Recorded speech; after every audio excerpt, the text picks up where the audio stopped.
آپ کو بھی اندازہ ہوگا کہ اس رجیم چینج سے پاکستان کو کس حد تک نقصان ہوا ہے، اور عمران خان نے جب کہا تھا کہ قمر باجوہ سے کہو کہ اگر رجیم چینج کر کے اس حکومت کو گرایا گیا تو اس سے نقصان پاکستان کا ہوگا، آنے والی حکومت اس قابل نہیں ہوگی کہ پاکستان کو سنبھال سکے، اور ایسا ہی ہوا ہے۔ آج چین جیسا دوست پاکستان کو چھوڑ گیا ہے اور خطے میں نئے اتحادی ڈھونڈ رہا ہے۔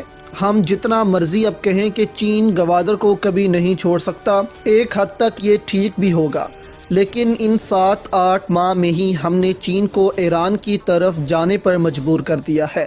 اب چین نے ڈائریکٹ شپنگ لائن دوستو چابہار میں شروع کر دی ہے۔ اس سے پاکستان کی گوادر کو کیا نقصان ہو سکتا ہے، یہ آپ کے سامنے رکھتے ہیں۔ ساتھ بھارت کو کیا نقصان ہوگا اور چائنا اور سعودی عرب کے تعلقات پر کیا اثر پڑے گا، اس پر بھی بات کریں گے۔ سب سے پہلے گوادر پر بات کرتے ہیں۔ دیکھیں، پہلے یہ ہوتا تھا کہ چین کا جو سامان آتا تھا وہ ایران کی بندر عباس پورٹ پر آتا تھا، جو کہ چابہار سے 480 کلومیٹر آگے ہے، اور ظاہر ہے کہ اتنا فاصلہ طے کرنے کے لیے ایک بھاری بھرکم شپ کو ایندھن بھی زیادہ خرچ کرنا پڑتا تھا اور دن بھی زیادہ لگتے تھے۔ اب چابہار پر چائنا کی شپ اترنا شروع ہو گئے ہیں، اور جو سامان آئے گا وہ اس بندرگاہ سے جائے گا، اور جو رپورٹ جاری ہوئی ہے اس کے مطابق پہلی شپ یہاں لنگر انداز ہوئی ہے، جس میں 6000 کے قریب کنٹینرز تھے، اور ہر کنٹینر سے $400 کی بچت ہوئی ہے۔ چائنا کو خرچہ بہت کم ہو گیا ہے۔ اب گوادر اور چابہار کا فاصلہ صرف 172 کلومیٹر تک کا ہے۔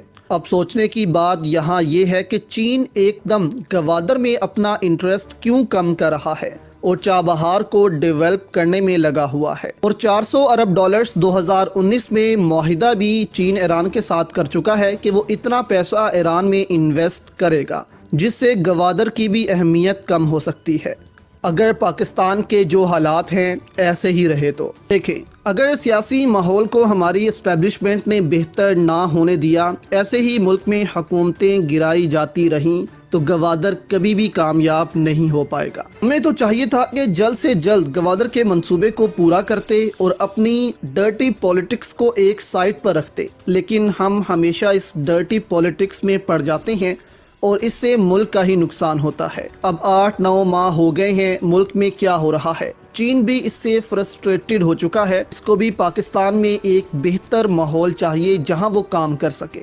یہ کیا بات ہوئی کہ کبھی پاکستان امریکہ کو پاکستان سے آؤٹ کر دیتا ہے، اگلی حکومت آ کر ان کر دیتی ہے۔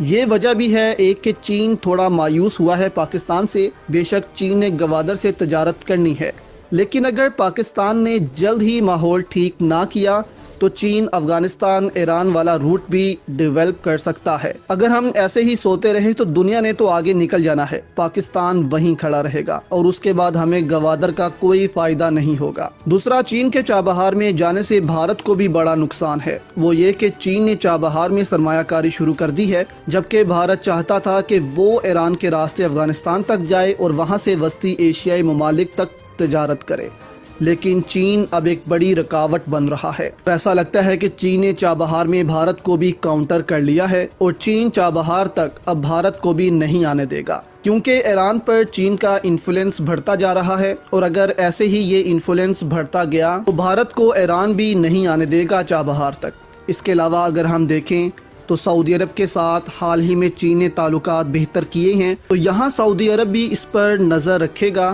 کہ دیکھا جائے کہ چین آخر کیا کر رہا ہے ایران کے ساتھ مل کر، کہیں اس کا سعودی عرب کو نقصان تو نہیں۔ سعودی عرب امریکہ کو بھی چھوڑ دے اور چین ایران کے ساتھ تعلقات بڑھائے، تو یہ بھی سعودی عرب دیکھ رہا ہے کہ اس کے لیے